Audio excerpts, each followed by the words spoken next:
This round we'll mostly focus on the technical capabilities, Okay. and then like we will take a problem statement and then we will try to design the solution for it. Okay, sure. Okay. I'm just sharing your collaborative editor. Yeah. So just to open it, and you can share your screen also. Okay. Hope it's visible to you, right? Yeah, it's visible.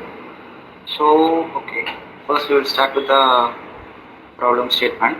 Okay. So, you know about microservices, right? Yeah. So, the basic architecture is something like will have its own database, so it will be isolated among the other services. Okay. So, a particular business logic can be written into separate microservices, right? Yeah. So let's consider an example like there is A, B, C. These are the microservices. Okay.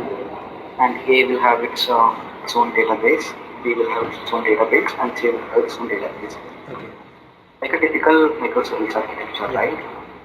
Yeah. So let's say, for example, we need to satisfy a request. Sorry, we need to Fulfill a request. Okay. For example, you can take an example of even your financial transactions, right? Yeah. Be it credit or debit. Yeah. Okay, so let's assume like to fulfill a single transactional request, right? Yeah. It will go through the flow of these three services. Okay. So request, this is the initiation point. It will come to A, it will come to B, then it will come to C. I mean, like everything interacts with the API based. Yeah. Okay. So in a happy flow, like everything will work fine. So the request will come to A, so A will contact to B to update some data, and B will contact C to update some data. Yeah. And then it comes back, right? The request comes back from C to B, B to Correct. Right? So this is like a very happy flow. Yeah. So let's say like there was some issue at C. Okay. Okay, now what happens is like the request has come and it has reached A, A did some update, and after that B did some update, and let's say, okay, and the problem is not with C, so what will happen is like C also did some update, Yeah. and when the control comes back, right, I mean once C successfully responds to B, Yeah. let's say like and after that B will respond to A. Okay. Yeah. And let's say like there is some issue with A. Okay. So what A will do is something like it will roll back all its data, right, in the database. Yes. Yes. But at the same point, B and C needs to be rolled back, but it hasn't been rolled back, leaving it in inconsistent state, right? Yeah. So this can occur at any point of time when any of these three microservices are experiencing a issue. Yes. Like let's say like B goes down and C and A has updated some data, and it can happen in any order. Yeah. So the solution that we want is something like even if there are some failures happening around between the microservices, our transaction should be consistent. I mean the data among all the databases should be consistent. Like either it should be success among everything or it should be a failure among everything, right? Yeah. Because for a financial transaction you cannot leave inconsistent data in the Yes. database. Right. Yep. So like how do you see we can tackle this problem at a technical level? First thing, like the complete transaction should be under like one transaction only. So first thing that we will be starting from A. So there itself we will be starting the transaction. Okay. So we will be calling B like some method of service B from A, and similarly like we will be calling some method of microservices C from Correct. B, and Yes. same like on the return way. Okay, and then like if we want to make it consistent, because these are all API calls, right? Yeah. So you'll just need to make sure like the transactional across microservices, it should be consistent. Yeah. Yeah. So generally, like if it's a single microservice, then it's very easy. Like we are using Correct. that rate transactional, and then entire the method will be like entire transaction inside that method will be like consistent only. Like it, Correct. yeah. So if there comes a role of second API, then if we are using B also as a transactional, so B method completed successfully, but there is some problem with C. Okay, that complete it is not doing the commit. It's going to C is committing, B is committing, then it comes to A, then there is some problem. Okay. Yeah. So when it comes to A, B and C has committed its data, but A has failed. Okay. But being a transaction, it should be rolled back somehow. So just think like what is the best way we can actually implement this at a very large scale and a distributed manner as well. Yeah. Okay. So we can do one thing like we in this case request will be like synchronous only. Like if B is executing, then like a single thread will be updating that complete information, right? So we can do one thing. Every time we can pass a flag from each of the microservices that I'm fine and I'm also executing fine.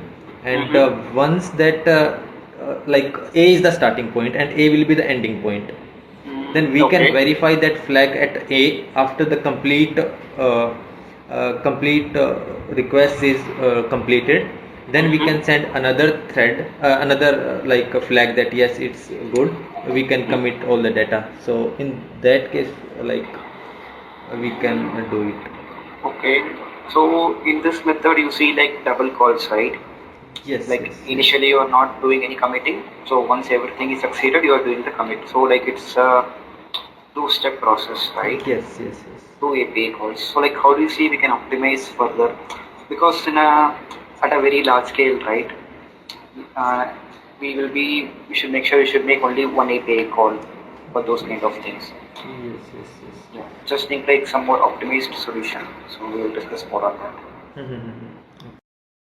Okay, so the better approach would be if we are using Saga design pattern for microservices. So how the Saga pattern is implemented, there are two ways actually. So first is like whenever the request goes to B, at that time if it's successful, then we are sending a message to C that start your process, and another message we are sending back to A that please update that this process is complete, and like whatever A want to process after that, that process can be continued by A. And now the same thing happens with C also. So once C has completed its execution, then it will send another message to A that I'm also done, please update yourself. So that way we can do this thing. And the second approach is like we are using a different microservice, a third microservice suppose, and which is handling all the request calls. So we want to communicate to B, so we will go through that service, and that service will give a call to B, and if the call to B is successful, then it will send a message to A also that it's complete, and then this service will call C, and same thing it will do with the C also, that if C is successful, it will send a message to A that C's process is complete, now you can execute. Got it. So do you use any framework for your development or?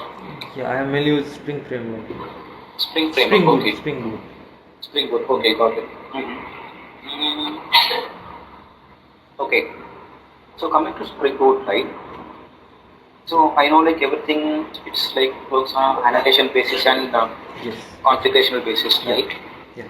So let's say for example, I define some conflicts in the config file and I just annotate something and my application is bootstrapped, right? Yeah. So what exactly happens in the background? Because I haven't done any coding on like how to create my database, how to create my Redis. Yeah.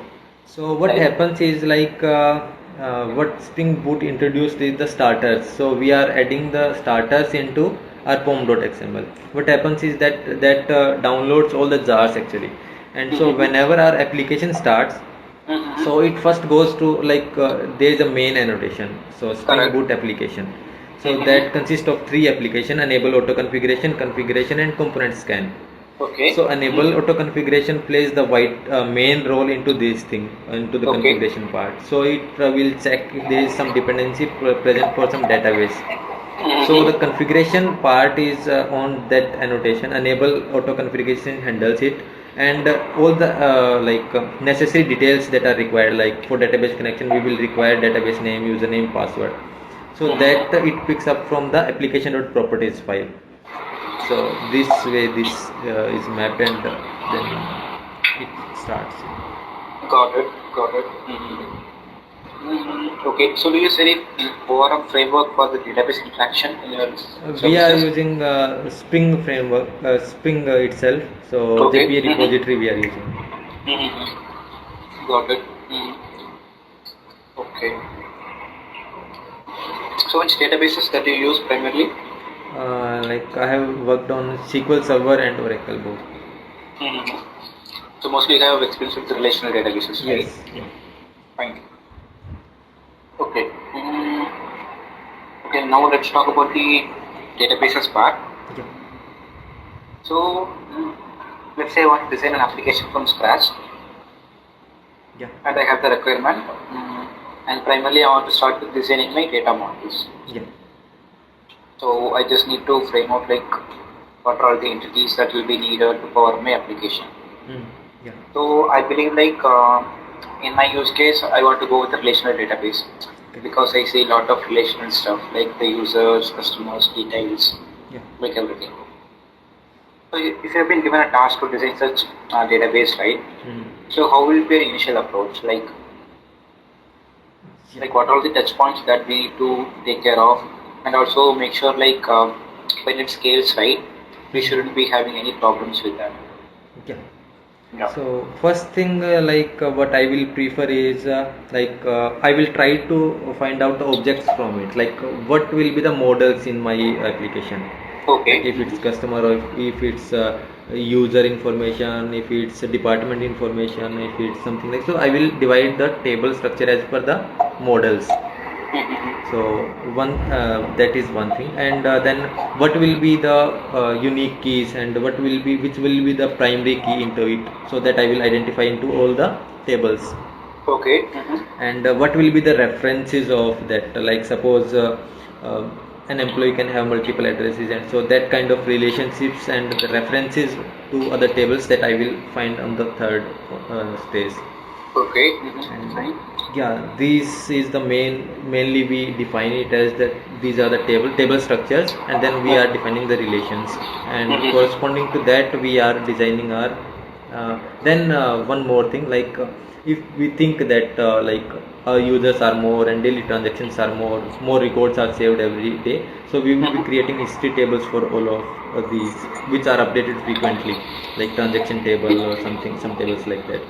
So like we can set up some schedulers that after 1 month or after a week, the old data older than 1 week will go into history table. So that kind of stuff we can do.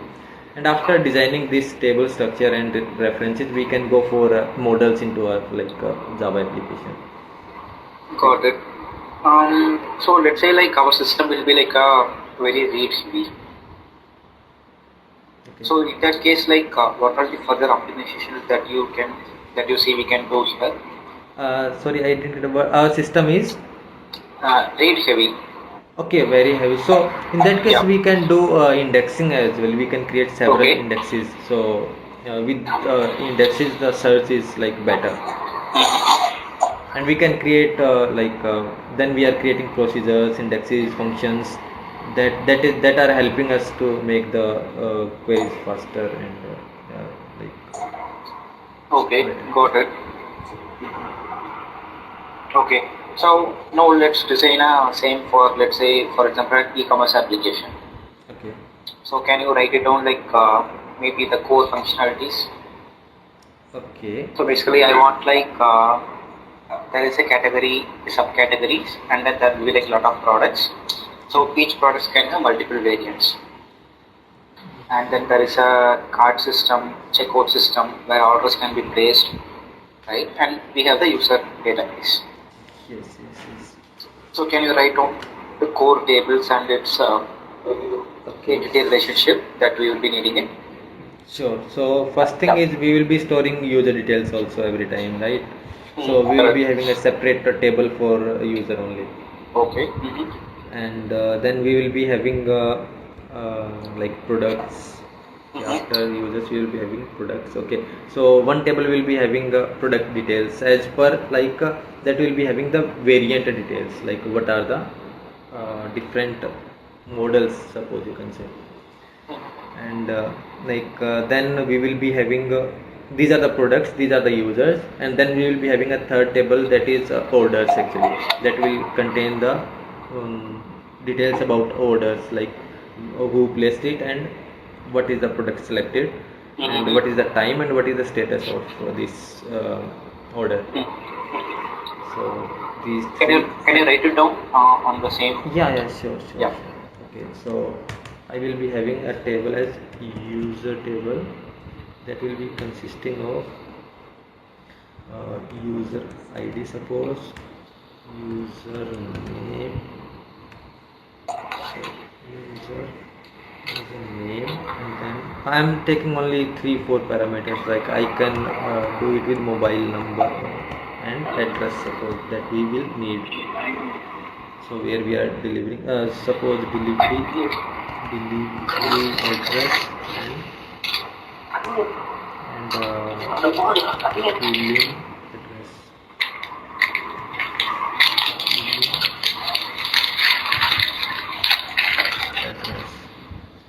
Then we will be having another table as product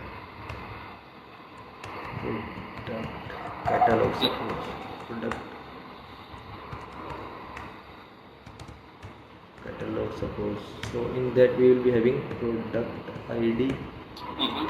And then so just consider like we have like categories, like for example in Flipkart, Amazon, right? You might have a main section, and after that there will be a lot of subcategories, and sometimes even within the subcategories there will be a lot of categories, and after that are products and different variants of the same product, right? Like jean size, a shirt size. So just take in mind while designing this catalog system. Yeah. Okay. Let me first write the orders table in that case. I will. Okay. I will be order table. Okay, let's say like a single product has multiple variants, right? Maybe like 10 variants. So this product catalog table will have 10 entries for a single product, right? Yes. That will be.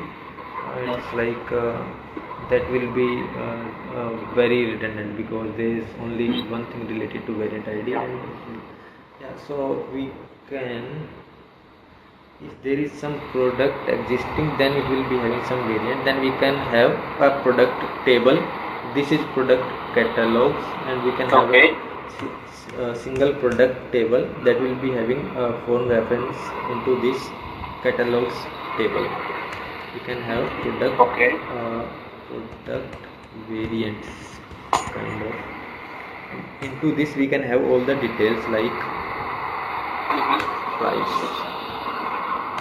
We can have product details into this table, that item I can say item price, item ID, and then I can have price and item, like if any discount or anything like that. So here there is product ID. I don't need any variant ID over here. So if product ID is present into this, then I will be having product ID. I will be having various. So this way I will be able to design, I think. And For this orders, what I can do is, for some user, if the order is like if that order is not placed yet, then in that case it will be having into its cart. So I will be having another table as cart. So this orders table make it will grow huge over the time, right? Uh, yes, yes, yes. So like how do you see we can do a query on the starters? Like for example, if I go to some Amazon or Flipkart, right, I'll be able to see like maybe last 5 years of my order data, right? Yes. But it should be like very fast and it should be efficient. It should not be taking because I'm querying on the data which is like very huge and very old. So like Yes. how do you see we can optimize this order table as well? Yes, actually this billing details will like I didn't added multiple parameters actually, so I just added billing details so that we can add billing detail date and this kind of stuff. So we can filter out like what Amazon gives us is like we can select the orders for 6 months, then previous 6 months, so that we can add a filter, make a query that filter this by billing date, so that we can give them. Got it, okay. Filters can be done using this date. Okay. If you want, I can like directly mention it as billing date and make few other columns also. Okay. That's fine. Date, billing date, and delivery date type of delivery. So let's say like our e-commerce application, right? It is like used by customers worldwide. Yes. So obviously, like we don't want to store all the data into a single table, right? Because our user base will be in billions, right? At least in millions. Like let's say on a monthly active user base, we will be having around some 20 million users. So let's say each person placing a single order or multiple orders, like it is going to be very huge. Yes. At the same time, like it is not possible to store all that relational data in a single table, right? So how do you see we can proceed in this fashion, considering our huge user base? Okay, if the user base is very heavy in this case, so simply you want me to divide this user information into different tables. It's up to you. Like how do you want to structure? Keeping in mind like in a distributed environment, it should work correctly, and scaling shouldn't be an issue. So like whatever the approach that you feel that will be good for this use case, you can project it. Okay. I will be having another table as account information. Okay. In this table, I will be having details that are not very frequently required. Definitely, we need to store the information for the user, like payment details, payment cards, all the cards, and then multiple addresses he might have. So this thing we can add into account information, and into the user table we can simply mention three things like ID, username, password, and anything like mobile number that uniquely defines it. So these four things, and these things that are here, they can come play the role into this table. So these are not frequently required. So if like number of columns are lesser, then that also make the query faster.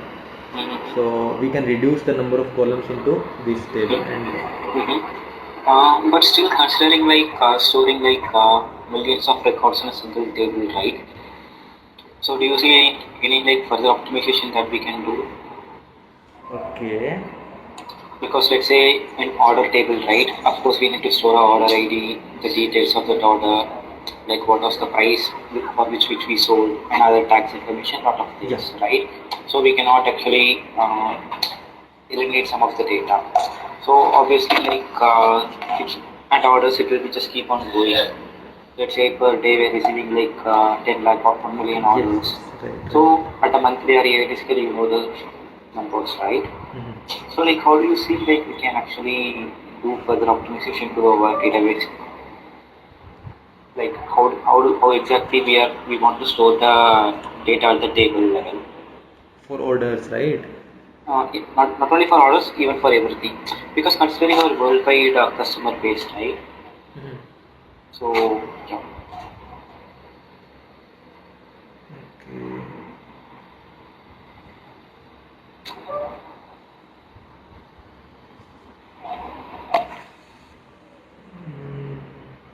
Like I just have one question. Like the Okay. storage is a problem for us. Like that's hectic, or No, storage we can do. performance is the issue, right? Yes, because operating on a millions of record for us query, right? Obviously, it Yes. is going to blow up our system. Okay. Storage we can do like if the storage is almost full, we'll be going to migrate it to a new server, right? Yes. Yes. So that should be an issue. Mhm. But like again, even the storage might be a problem because when it reaches to a full level, moving to another machine, we'll be having a downtime, right? Yeah. So like, how do you see like because the initial laying down of this database is very important, so that we don't even need to think of like scaling at the future as well. Definitely. Yeah. Yeah, that's the perfect design I'm looking for. So just think like you can apply to this so that we can make it even better. Okay. So what is the approach that you are trying to do? I'm trying to divide the orders module into different tables actually. So once we are creating the order, then it will be storing that user ID who has ordered it, and Okay. then variant ID which product is ordered, and then I will be having a separate table with delivery details. So that will be Okay. containing the like payment status, and then the delivery date, and this billing date and address, and all will be mapped to directly. We are not we are supposed to reduce this like redundancy also. So it will we will be fetching it from account information itself. We will be not storing it again and again. Okay, so you are having user ID and you are trying to do the mapping based on that, right?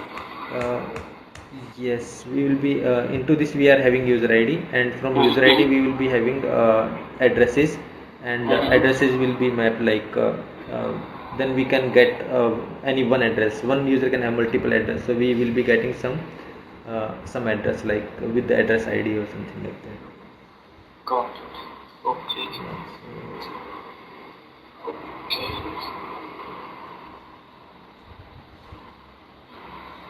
Got it. Okay.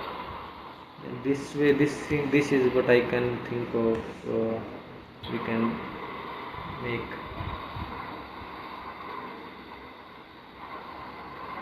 Okay. Okay. Yeah, this is fine. Yeah. So, like, what are the commonly used design patterns in your applications that you have used, and for like what use case exactly you have used? Yes, so like exactly like into Java, that I can say that we have used mainly creational design patterns. So like I had Okay. dealt with singleton factory, abstract factory, these kind of design patterns only.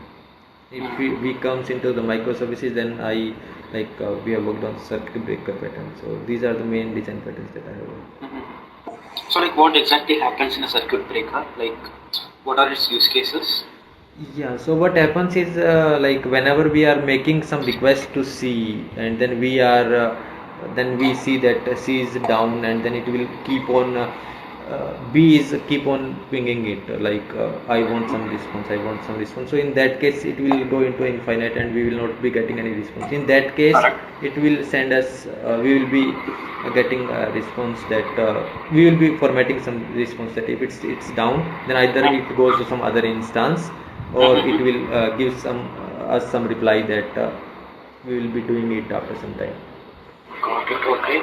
So, like, how do we know? Like, let's say, like, we have been trying for C for some 5 minutes, and it has failed, and we say like, okay, we will not send request to C. But let's say it comes back after that. So how do we knows like it has come back and I should start pinging C for request and response?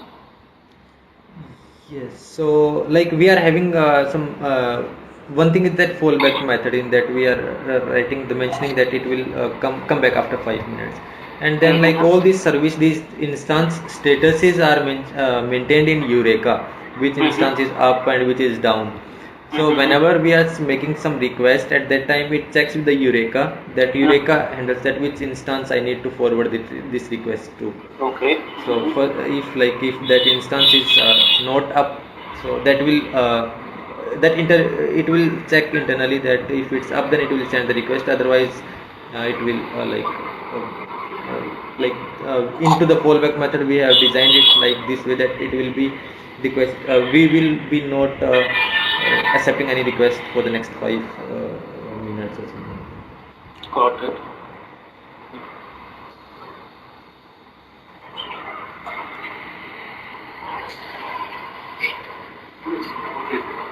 Okay. What else?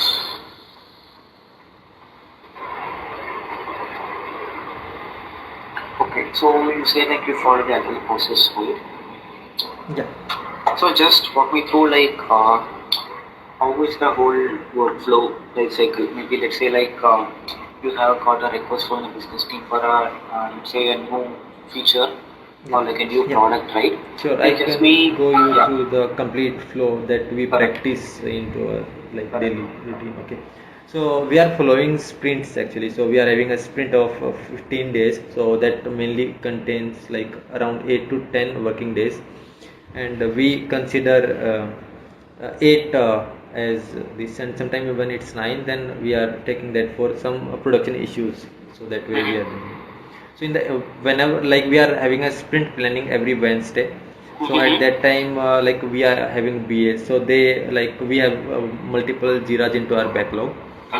So what happens is our manager is putting some Jiras as per the priority into our next sprint.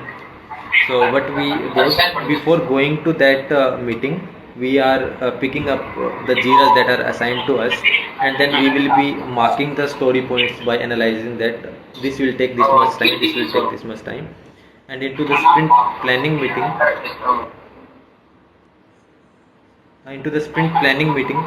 We will be discussing that yes, we can take up. So we are taking up 8 days of effort from that. Okay. So like how does the development phase goes? Like once you know like what you need to pick up? Yes, so that we decide into the sprint planning meeting. So into that meeting everybody is there, like BA, testing team and developers along with the manager. So we are like every Jira should be of maximum of 2 story points only. If it's more than 2, then we have to divide it into like analysis and development. Okay. So then every day we are having a scrum call where we like everybody discusses the status of their own Jira, that what we are doing, and the manager like checks up the status, like everybody we are getting Jira's close frequently.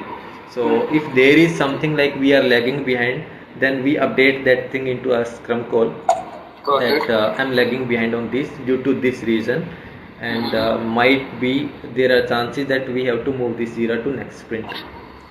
And sometimes this type of case also happens that there are some ad hoc requests in between, like there's some production issues or that kind of stuff. So we can simply discuss that into a separate call with the manager, and then we move our Jiras to next sprint. So after like 2 sprints we are having retrospective, where we discuss that what things we need to improve, what went well, and what are like just fine, we need to continue. So this type we are following, and after like same way how we are having development Jira, so same way testing team is also doing development on that. So once they fails our Jira, something some scenario got missed, at that time that Jira comes back to our developers, and then we are taking it, we are again checking the priority with the manager. So if that is more prioritized, then we are replacing it with some other Jira who is less priority into this sprint, or otherwise we are tackling it into the next sprint. Got it. Got it. Okay. So, so like, what was the most recent technical challenge that you have faced, be it in your project or the application? That's it from my end. So, do you have any questions for me? Any questions for me? Any questions for me? Any questions for me? Any questions for me?